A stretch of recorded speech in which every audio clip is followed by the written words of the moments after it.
The first time I saw the New York City skyline, I was 19.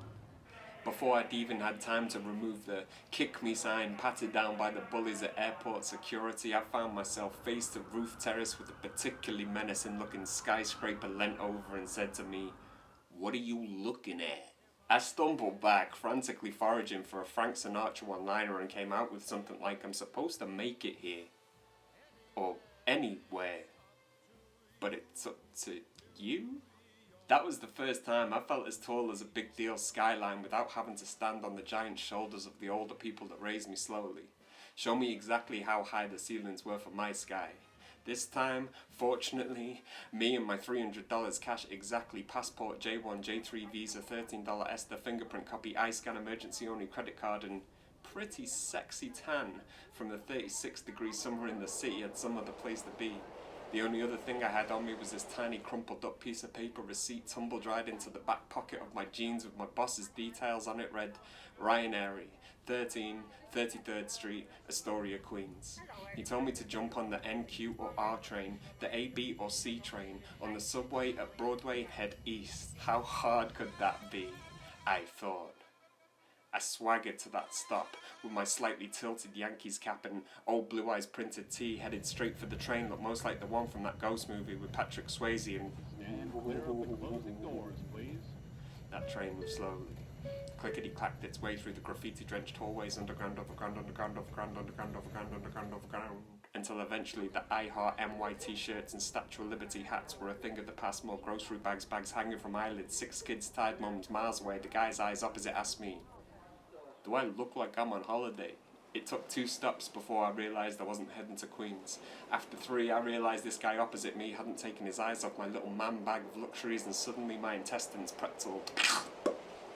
My rib cage forced against my airways, turning my nerve endings into emergency exits, my "will you just stay calm" receptors.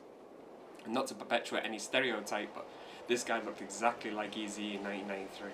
Complete with Jerry Curl, Compton snapback, even an Easy Does It hoodie, and he would not stop staring at me. And I'd seen the movies. I thought for sure this guy was going to kill me, and then the train stopped. And my heart stopped. When the over-enthusiastic lady on the tannoy played, "Final stop, Harlem, 125th Street, all change please, all change please." I steadied the jelly in my legs and got to my feet. I made this face. Collected some air from my chest and moved with the same amount of pace as the time it takes for your facial expression to change once you realise you're on the wrong train in the wrong place, and the only directions you have on you are now so crippled with fear they're as much a part of your legs as they are a part of your jeans. This is not how I imagined my first trip to New York City would be. So I'm out on the platform of the subway, trying desperately to look like I'm visiting family, synchronising my movements with the "I've just finished workers" and the "I'm going home" is when suddenly from behind me a hand folds into the crease of my elbow, applies a little pressure and pirouettes me into a place face to face with his jet blank stare. "Easy does it, hoodie." Jerry Curl head. "Ain't from round here, is your son?" he said. Stunned, silent, I checked for a head on my neck, tilted my ridiculous Yankees cap back straight and said, "Ah, Queens?" "Aye," he said. "Here's what you're gonna do. You take the stairs over there, across the street, down to platform B. In about 3 minutes, the Q train will take you straight to Queens." Well, I fumbled over a thank you.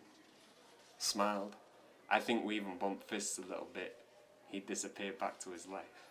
Whilst I moved so quick I doubt even the CCTV hanging by its last thread would have seen me before I was sitting comfortably on the Astoria-bound Q train to Queens. Probably. After that day, my life changed indelibly. I didn't get that guy's name, but he literally changed the way I see everybody.